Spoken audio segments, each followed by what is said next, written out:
Pemirsa, nasib miris menimpa Harvino Akuino Rubian alias Buyung. Melalui kuasa hukumnya Ahmad Bumi SH, Yupelita Dima SHMH, dan Ayum Choudhury SH, Buyung secara tegas menolak dilakukan taksasi oleh tim appraisal terhadap rumah tinggalnya yang berada di kawasan Kelurahan Oipura, Kota Kupang pada tanggal 3 Mei 2024 dan 5 April 2024 lalu. Tentang apa yang menjadi hak milik daripada klien kami, Pak. Jadi Bapak jangan lagi mengarahkan untuk hitung-menghitung.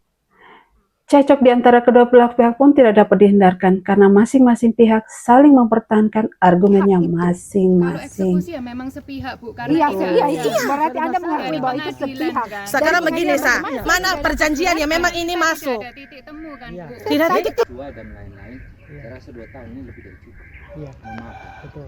Ini kan bahasa yang sama. Iya. Jadi saya jujur mau berapa kali ngomong pun kan nggak ada reaksi. Iya. Ahmad Bumi pada kesempatan terpisah menyatakan bahwa kliennya keberatan dilakukan taksasi atas rumah tinggalnya karena masalah ini sedang diuji di Pengadilan Negeri Kupang melalui gugatan perdata yang mereka layangkan terhadap tim appraisal yang melakukan perhitungan di rumah tempat tinggal mereka. Kenapa mereka keberatan, mereka menolak? Karena masalah ini sedang diuji di pengadilan dalam perkara nomor 88 PDTG 2024 PM Kupang. Yang kedua, masalah ini hal yang paling mendasar adalah jual beli. Masalahnya adalah kenapa jual beli berubah jadi hutang piutang. Ini soal besar dan saya sudah banyak bicara di media karena hal ini bertentangan dengan hukum. Kalau misalnya pembeli itu membatalkan jual beli, maka uang panjarnya itu dianggap hangus, bukan dibalik menjadi hutang piutang. Kemudian yang kedua, di dalam perjanjian, di dalam akta ikatan perjanjian jual beli, itu para pihak sudah sepakat. Para pihak itu pertama Hendra, yang kedua Bapak Doris, dan 3 orang anak. Mereka sepakati termasuk tata cara pembayaran. Pembayaran 3 kali. Pembayaran pertama itu Hendra sudah tunaikan prestasinya. Dia sudah bayar. Kemudian pembayaran kedua Hendra sudah tunaikan prestasinya sesuai dengan tanggal yang mereka buat di dalam perjanjian.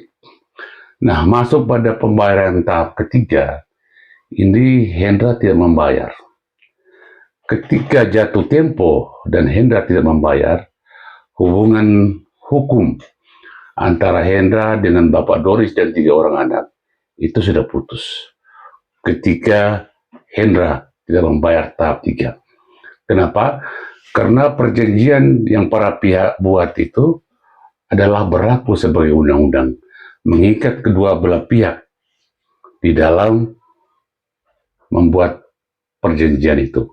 Jadi ketika Hendra tidak taat, tidak patuh, tidak tunduk pada perjanjian yang mereka buat, maka ketika itu dianggap selesai. Hubungan hukumnya putus di situ. Nah, kemudian muncul lagi setelah hubungan hukum ini putus, muncul lagi perjanjian tanggal 7 Desember 2020. Masalahnya adalah perjanjian tanggal 7 Desember 2020 ini bukan pihak material yang membuat, bukan pihak material yang tanda tangan, bukan Pak Hendra yang tanda tangan, bukan Pak Doris, bukan Buyung, bukan Kori, bukan Rina yang tanda tangan, tapi pihak lain yang bukan pihak material. Kemudian perjanjian tanggal 7 itu secara utuh mereka bawa masuk di dalam akta perdamaian atau akta pandading yang diputuskan tanggal 15 Desember 2020. Kemudian ada lagi perjanjian perdamaian tanggal 16 Desember 2020. Nah, cilakanya perjanjian tanggal 16 ini belum tiba nih, tapi sudah termuat di dalam akta perdamaian tanggal 15. Ibarat anak belum lahir, tapi akte kelahiran itu sudah ada. Nah, ini yang selalu saya sebut bahwa perjanjian yang mereka buat itu cacat, baik formil, material, dan tidak mengikat. Perjanjian yang mereka buat itu tidak mengikat klien kami, tapi mengikat para pihak yang membuat.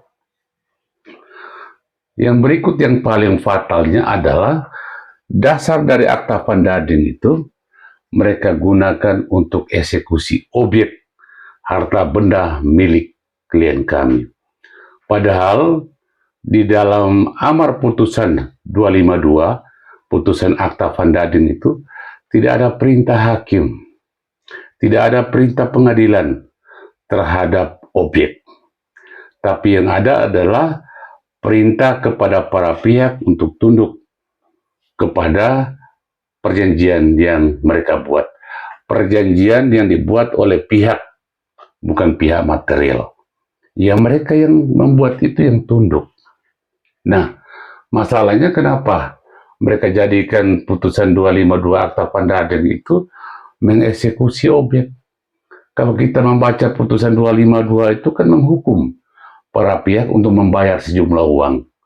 Kalau eksekusi membayar sejumlah uang, tata caranya adalah melalui kantor lelang dan ada ikatan hati. Sebelum dari itu harus dilakukan perhitungan oleh tim appraisal. Berapa sisa utangnya, berapa dibayar, kelebihannya kembali kepada pemilik rumah. Bukan terhadap eksekusi objek. Nah, ini yang kami sedang persoalkan dan sedang diuji di pengadilan.